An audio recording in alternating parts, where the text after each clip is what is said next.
brothers. Barely seen or spoken to each other in years. One day, They decided to bury the past and meet up once again. High school の同窓会で会うことにした。reunion. They were both in for a Gran sorpresa. The eldest, Había cambiado de sexo 女の子になってたの。y el menor had sustained a terrible Sebasque. causing violence. Terrible et imprévisible. The mood swings.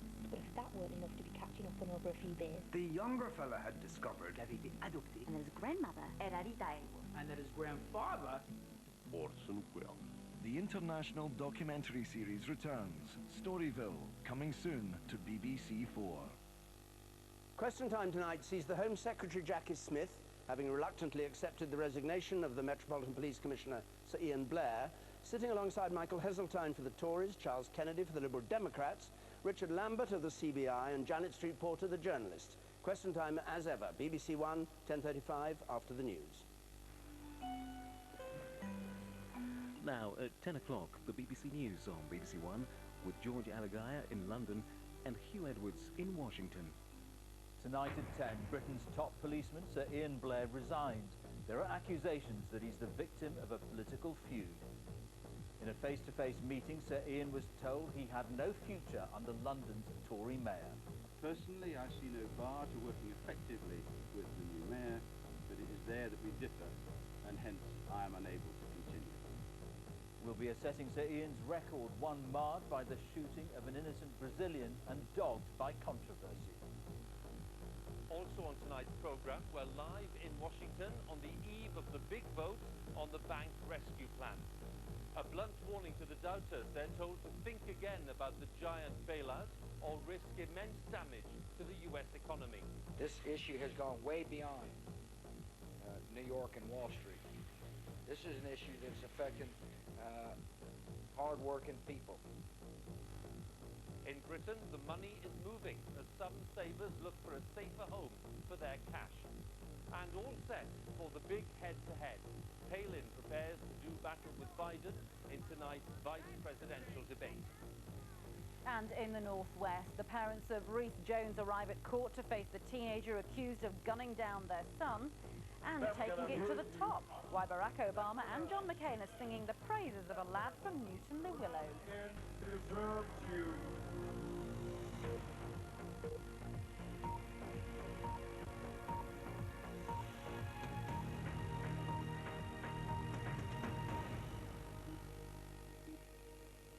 Good evening. There are accusations tonight that the most important job in British policing has been turned into a political football. The Metropolitan Police Chief, Sir Ian Blair, resigned today, saying London's new Tory Mayor, Boris Johnson, made it clear he wanted him out of Scotland Yard. Though he's had success in fighting crime in the capital, Sir Ian has been a divisive figure at the Met, and his tenure has been dogged by controversy. But, as our home editor Mark Easton reports, in the end, it was politics that did for him.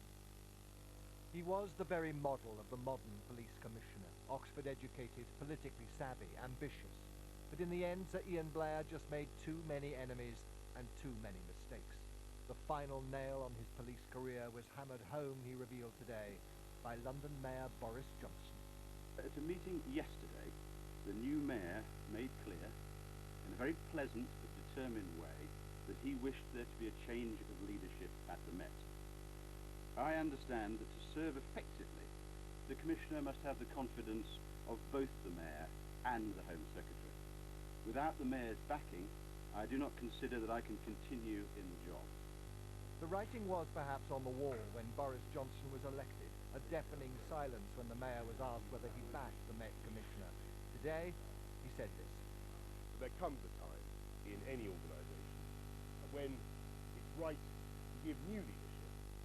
And I have the highest respect for Sir Ian, and I'd like to make it absolutely clear that there was no particular story or no particular allegation that was uppermost in our considerations.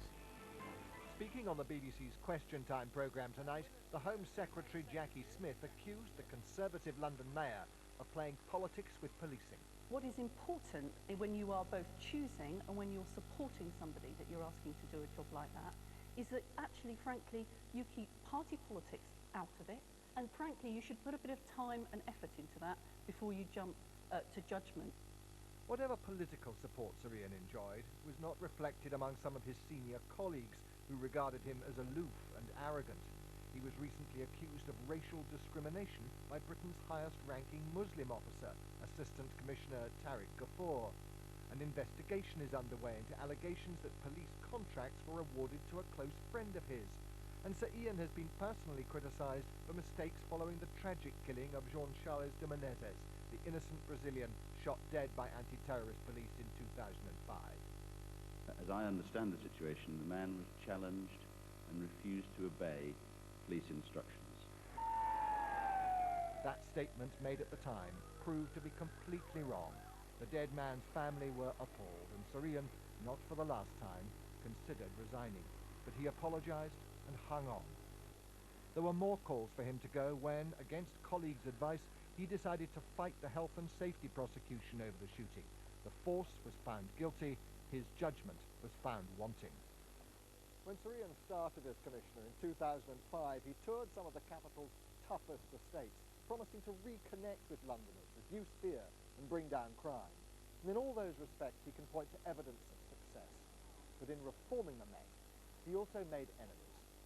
Senior officers briefed against him. It emerged he'd recorded a phone call with the Attorney General without permission.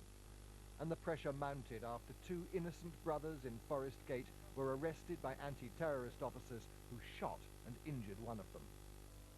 Some of it was bad luck. A colleague described Sir Ian as a Jonah, jinxed. But in the end, he suffered his own political credit crunch. A new London mayor left the Met Commissioner fatally exposed. He had to go. Mark Easton, BBC News. Well, our Home Affairs correspondent Daniel Sanford is at New Scotland Yard tonight. Daniel, it's difficult to escape the conclusion that this job has become a political football. Yes, George, it is certainly starting to look a bit like that. Several times over the last 3 years, I've stood here explaining why Sir Ian Blair wasn't about to resign. Firstly, because nobody wanted to lose a Metropolitan Police Commissioner over the July 2005 bombings, and secondly, because he had the support of the Home Secretary and the London Mayor. Well, yesterday, that all changed when the new Mayor also became the chair of the Police Authority. Boris Johnson had a meeting with Sir Ian Blair just after 9 o'clock yesterday morning. I'm told it lasted barely 20 minutes, and Boris Johnson said to Sir Ian that he didn't think he was the right man for the job, that he didn't feel he had the support of his officers, and it was time that the Metropolitan Police had a fresh start. I'm told that Sir Ian Blair looked visibly shocked that he didn't go back to the office, and this morning he went to see the Home Secretary and told her that he planned to resign. And what's worrying other senior officers in here tonight is it does look as if the job of the Metropolitan Police Commissioner has become a bit of a political plaything. There are those who think that Sir Ian should have resigned last November when the force was found guilty on health and safety charges over the shooting of Jean-Charles de Menezes and the critical reports that followed. But now he's been forced out by a politician, and for better or for worse, that means that the relationship between the police and politicians has fundamentally changed. George. Daniel, thank you. They threw out the original plan, but tonight the US House of Representatives is again debating the proposed $700 billion deal to bail out America's troubled financial system. It was approved by the upper house, the Senate, last night. We can cross live now to Hugh Edwards, who's in Washington. Hugh. George, thank you very much. Well, it is set to be a very tense 24 hours here in Washington as the President's hugely expensive rescue plan returns to the House of Representatives. A short while ago, I have to tell you, Wall Street recorded more big losses as nervous investors looked ahead to that vote in the lower house, which takes place around tomorrow lunchtime. The Senate, as you were saying, George, approved the deal last night.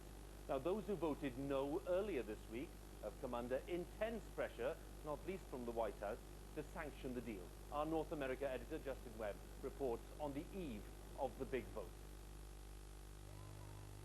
The week will end as it began, with the House of Representatives under pressure from both sides.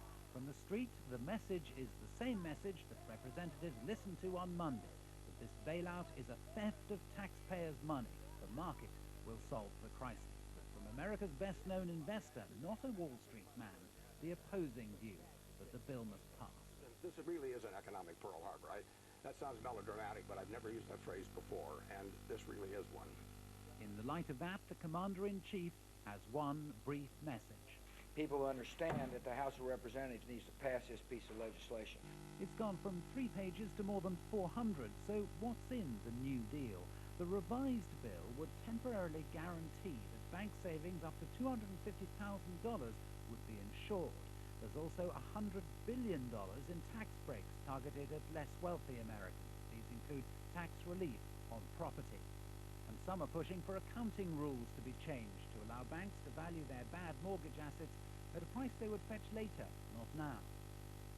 But the tabloids have spotted as well so-called pork barrel projects to buy individual votes. Puerto Rican rum producers benefit, as do low-budget filmmakers.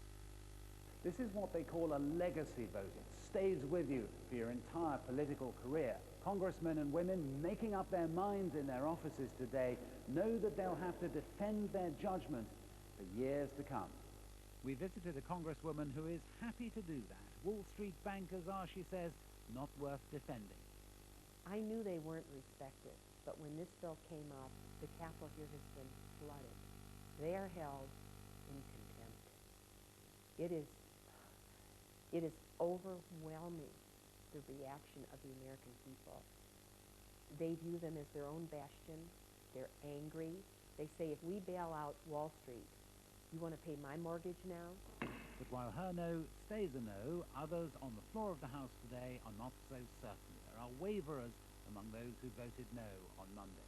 At this point, I am, assuming they don't change it, strongly leaning towards voting for it, because I frankly think we've created a situation where we have to act. And this evening, another reminder for those still toying with a no vote that it won't be pain-free. Wall Street closing the day with a sharp fall, down 348 points, or over 3%. If the bill goes down a second time, there is a risk that a fall could become a rout. Justin Webb, BBC News, Washington. Well, the shockwaves from America's financial crisis continue to cause severe problems among the member states of the European Union. Gordon Brown will meet fellow leaders this weekend to discuss a way forward. The talk of a Europe-wide rescue scheme for the banking system has been dismissed by Downing Street. The continued uncertainty has prompted some British savers to move their money in the search for more security. Our business editor, Robert Peston, looks at the latest symptoms of what's going wrong. What you're looking at may be a credit crunch-proof investment. Kate Moss, sculpted in gold, valued at around £1.5 million. Right now, there's something of a stampede by investors into gold, which is par for the course at a time of great economic uncertainty. In fact, anxious British savers are looking for any shelter from the storm, and following the decision of the Irish government to guarantee that no depositors in Irish banks will lose a penny, some Brits are transferring their precious cash into Irish banks. And do you remember this phenomenon of a year ago? Queues of customers demanding their cash back from Northern Rock? Well, now that Northern Rock is owned by the government and is therefore as safe as, well, not houses, but you know what I mean, they're queuing to put it back in. And the Rock is turning them away. I feel more secure about Northern Rock now that it's owned by the government than I do about private banks. There's something of an international epidemic of anxiety among depositors. Tonight, Greece became the latest country to move towards offering unlimited protection to savers. But the flaw in the British banking system isn't an outflow of retail savings, because in the end, most of us can't or don't want to take our money outside the UK. The big vulnerability of our banks is the way they became massively dependent on money markets and wholesale funding. Only 7 years ago, lending by our banks was financed by the money that came in from regular customer deposits. The net funding gap was nil. But by the end of last year, they were lending far more and needed to raise £625 billion from money markets, a colossal funding gap. So, after the money markets dried up last August, banks have found it really hard to fill that gap and have been forced to borrow more and more from the Bank of England. For the cogs of the economy to turn in a way that generates wealth for all of us, money has to flow through them. But the credit crunch has been a bit like turning off the valve that supplies the money. And the risk is that those wealth-creating cogs will judder to a halt. which is why the Bank of England has been pumping money into our banks, providing an extra £49 billion in just the last week.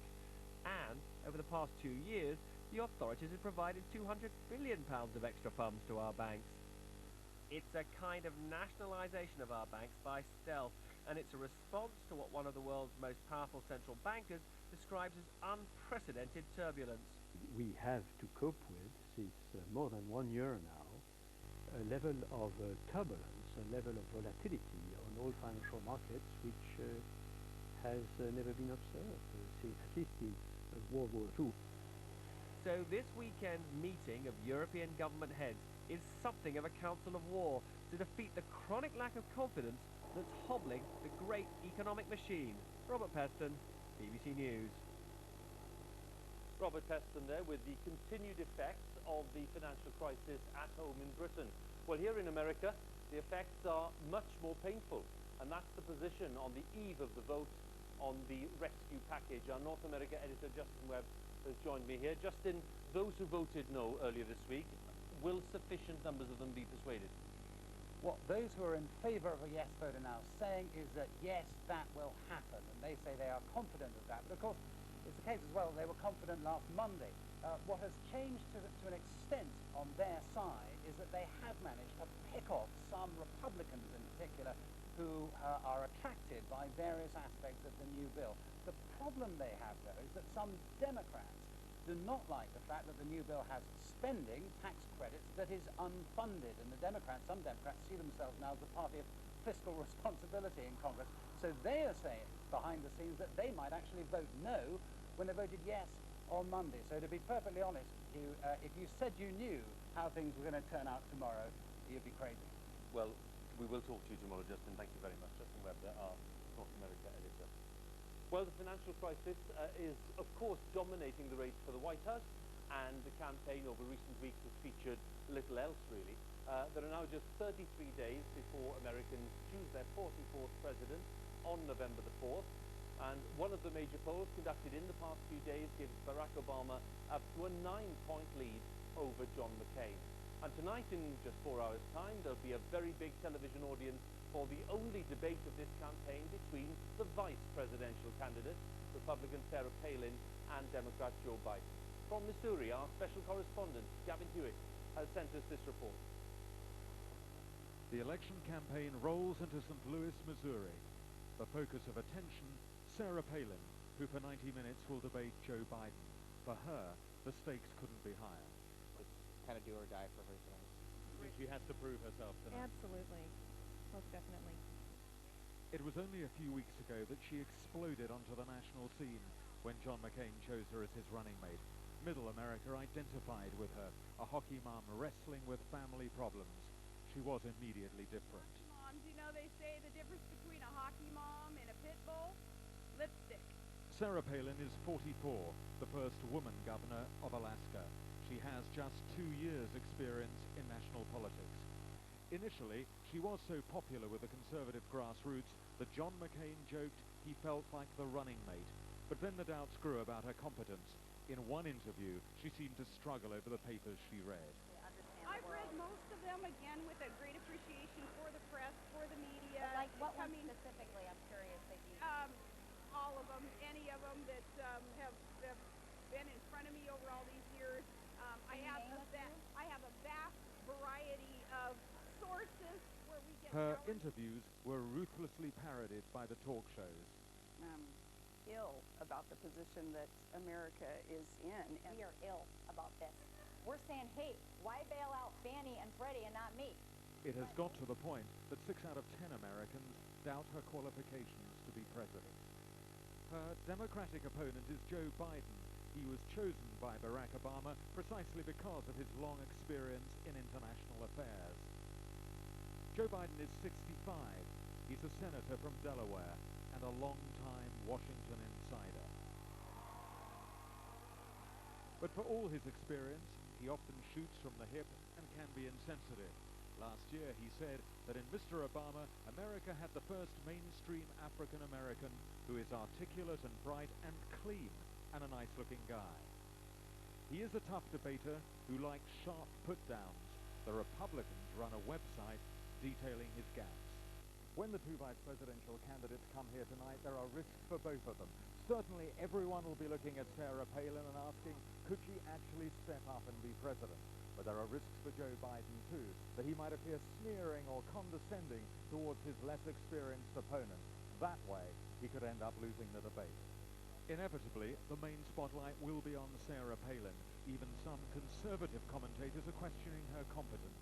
Tonight, the governor of Alaska will be in the political fight of her life. Gavin Hewitt, BBC News, St. Louis, Missouri. And there's live coverage of that debate on the BBC News channel. It starts at 2 o'clock in the morning. We'll be back tomorrow for the result of that all-important vote on the bank rescue deal in Congress. But now, George, back to you. Thank you, Hugh. And coming up on tonight's programme, being cruel to be kind, tracking Kenya's black rhino as they're allowed to roam free again after years in captivity.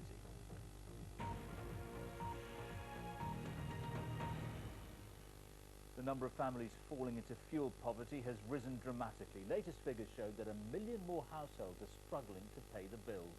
And the figures were collected before this year's huge rises in gas and electricity prices. James Westhead reports on the people forced to choose between food and fuel. The rising cost of fuel is no longer a problem just for the poorest. It's now affecting all of us. It means for millions more this winter, doing this will simply be too expensive. Like pensioner Maureen Hawkins, many who considered themselves well off are now pushed into what's called fuel poverty. That's when 10% or more of your disposable income goes on fuel, making it hard to stay warm. It's a struggle and it's a worry. You just have to cut back on things what you call luxury, I suppose, to make up for what you're spending on fuel, on the heating. Today's government figures show a record 3.5 million living in fuel poverty, but that number will have rocketed further because of very recent price rises. This year alone, gas bills soared 49%, while electricity is up by 29%. The average household fuel bill now tops £1,300 a year, leaving many more struggling. This is a real crisis. Elderly people, people on low incomes, are having to make seriously difficult choices between eating, heating, and keeping themselves generally alive and together. Maureen is now getting a new boiler system fitted for free, part of a government strategy to bring down energy bills in the long term. It's a combination of help to people who are in particular need, but also taking decisions to invest in energy efficiency and insulation that will get our bills down not just this year, but in all of the years to come. But next week, the government faces an extraordinary challenge in the courts, accused of breaking its own law guaranteeing to cut fuel poverty. Campaigners want to force action over price rises, which have left that promise in tatters, and many more of us facing difficult choices this winter. James Westhead, BBC News. Police investigating the murder of a city banker killed after confronting a gang in Norwich have charged 2 men. Frank McGarrahan died in hospital on Monday. He was Chief Operating Officer for Barclays Wealth. Tom and Ben Cowles, both in their early 20s and from Cossey in Norfolk, will appear in court tomorrow. A woman with multiple sclerosis is challenging the law on assisted suicide in England and Wales. 45-year-old Debbie Purdy wants to know whether her husband will be prosecuted for travelling abroad with her to Switzerland if she decides to end her life there. Rescuers in the United States have found a small plane which has been identified as the aircraft piloted by the missing adventurer Steve Fossett. The plane was discovered after a walker in California found identity cards and clothing belonging to Mr. Fossett nearby. Steve Fossett has been missing for more than a year. For decades, the black rhino has been a symbol of the world's endangered species. Their numbers had fallen as low as 500. The Kenyan Wildlife Service has been working with our own Zoological Society to revive rhino numbers. Now, for the first time in 25 years, some have been released into the wild. Karen Allen watched as the first batch were returned to their natural habitat. Tsavo National Park, a dramatic hunt is about to get underway.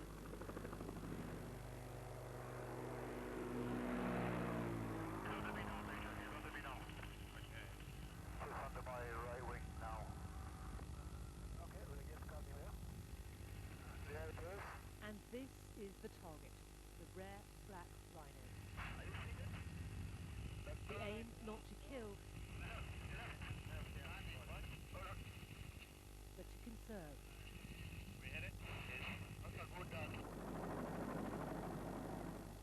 But first, it's got to be immobilized.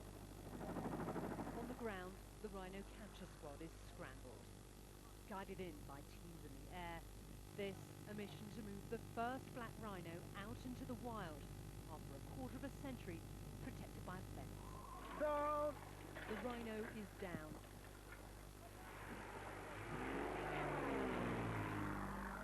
Speed is what's needed now.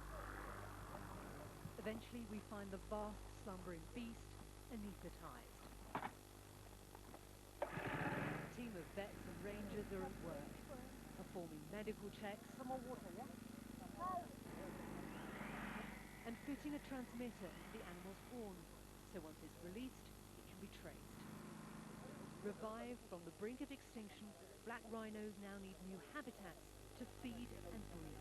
We lost over 19,000 rhinos, 19,500 rhinos. From that sort of stage, we've gradually built up the population. Now it's around 570. We're running out of space in small enclosed areas. This really is a race against time. The team here wants to keep the animal knocked out for as short a time as possible, but she weighs more than a ton, so it really is the safest way to move her. They're just giving an antidote to reverse the anaesthetic. In the next few minutes, the animal will take its first faltering step in its journey to freedom. It took 17 men to pull, and another 10 to push. Confused and angry rhino, this is dangerous work. Leaving the safety of the sanctuary, a short drive to a new location. The Kenya Wildlife Service prepares for the release. Free at last, the first rhino is out. The hope is that 2,000 more will follow in the decade ahead. Karen Allen, BBC News, Tsavo, Kenya. Well, there's more national and international news on the BBC News channel, but now we can join our news teams where you are. Good night.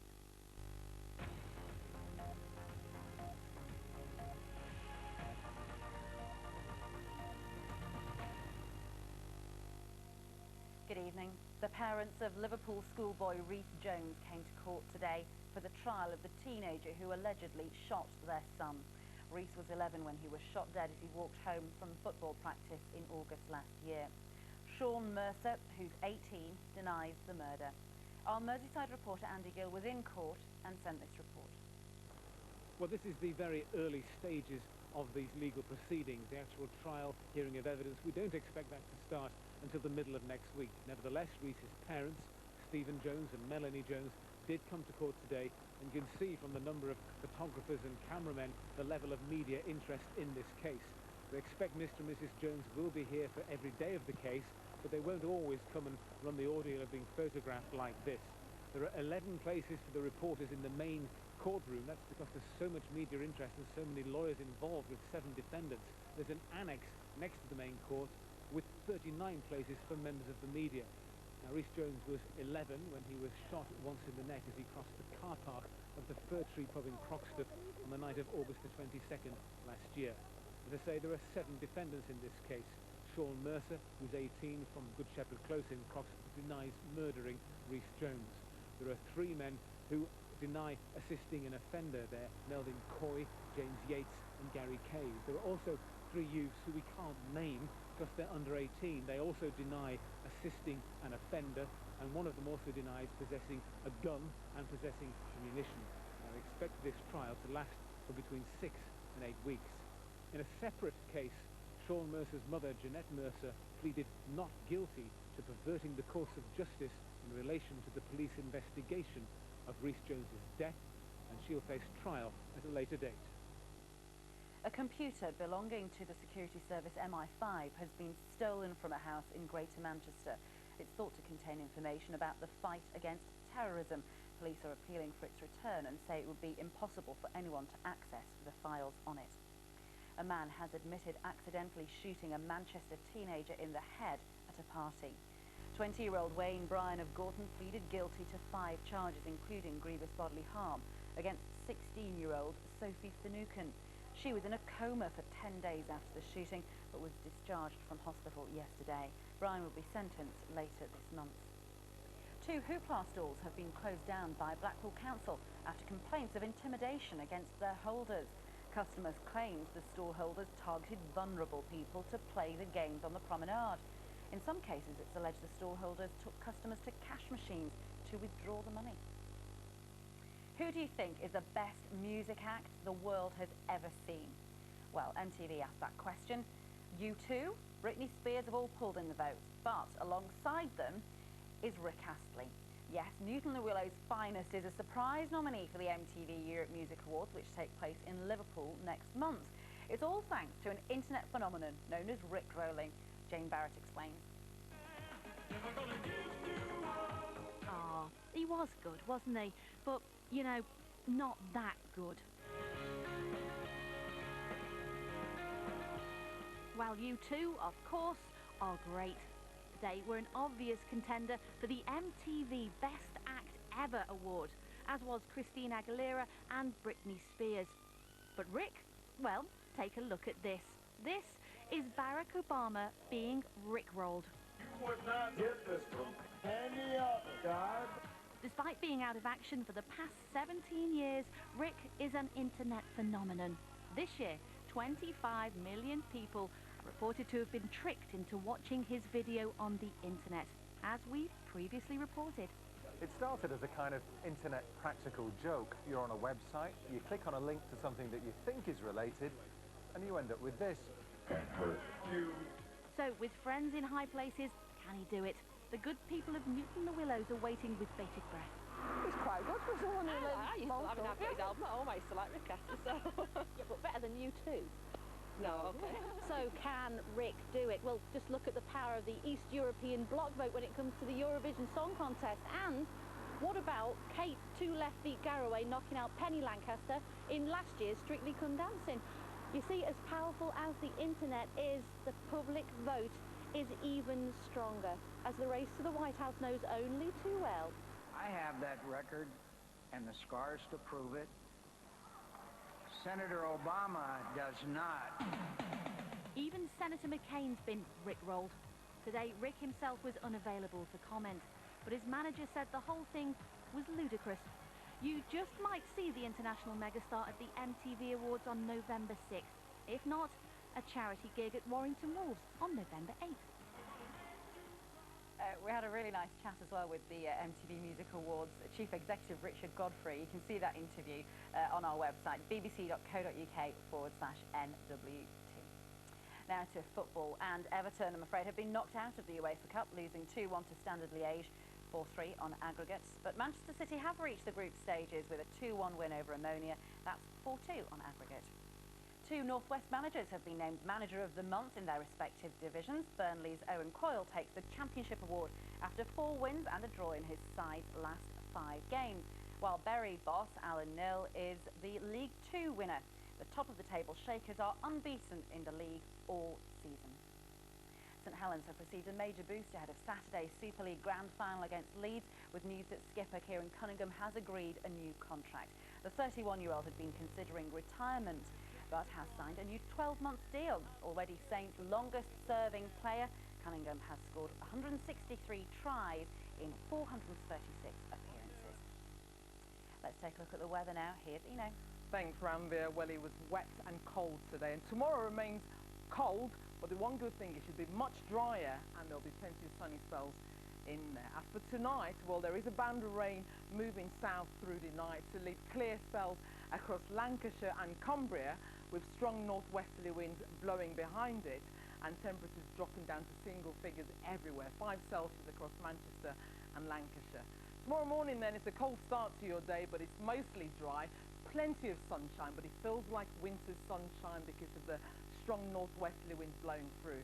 Temperature-wise then, it's not brilliant, just into double figures, 10 or 12 Celsius, unless of course you're the Isle of Man, they're looking at 9 Celsius. And the weekend, well, not much better, Randy. You look pained, and so you should, Eno. Thank you. I think Annabelle's here tomorrow night, actually. Bye-bye.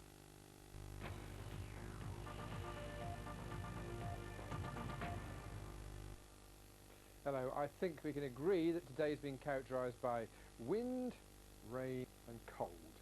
Well, we can lose one of those, I suspect, in the next 24 hours.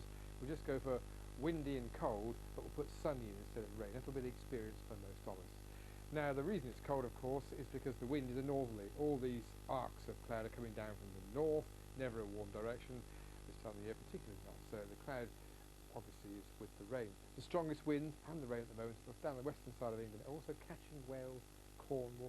By the early hours, the strongest winds will be down the North Sea coast, Lincolnshire and East Anglia in line here. And it's a cold night, 4s and 5s in major cities, which of course means outside in rural areas you get this sheen of blue on the ground and frost to start the day. Now it doesn't look that good in Scotland to start tomorrow, but actually compared with this morning it's much better. It's not quite as windy, not quite as wet. There's even sunshine for Glasgow and Edinburgh and beyond. That's the story throughout northern England until you get the remains of what's going through now. Miserable start today in Lincolnshire, the East Midlands and East Anglia, and probably Buckinghamshire too, with wind and rain and cold, which will last much of the morning. Wiltshire westwards, though you have the wind, the sun shines more in the sky. The wind is bringing showers onto the coast of Cornwall, Devon and still Wales, but the wind is not as strong, though it looks it tomorrow, as is the case even right now. Still windy through the North Channel, showers catching the North and Northern Ireland too, but sun, you have to agree, is predominant. Now, as the day ticks on, this rain does go, but I have to say it's slow in leaving. Disappointing day for you in Suffolk and Essex and Kent, I suspect. Right until the end of the afternoon it's going to be overcast, windy and wet, and it's not everyone's experience. 11 or 12 degrees outside the breeze feels pleasant enough. Now, the coming night, 24 hours time, will again be a particularly cold one, but probably only briefly, because quickly coming in from the Atlantic this time is Saturday's weather. Now, Saturday's complete change of weather type. It's clouded and rain, but it's much milder. There's a southwesterly wind. Between Saturday and Sunday, we say goodbye to Bandra. Well, that was it. That's Saturday's weather. Sunday's is coming in here, so there's barely any time between them. It's a forecast. It may vary, but at the moment it looks like Wales, central and southern England on Sunday will be wet, quite warm. Scotland, northern England, Northern Ireland sunny and not so warm. Which would you prefer? David Dimbleby chairs this week's Question Time, next on BBC One from Birmingham. There is only one instrument that can turn mere mortals into gods. Imagine presents the story of the guitar, Sunday at 10:20 on BBC One.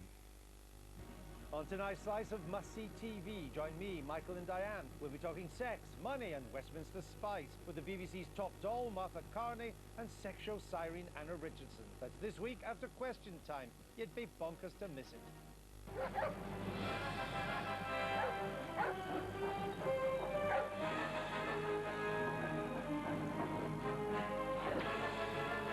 So the topical debate gets underway on BBC One now with David Dimbleby.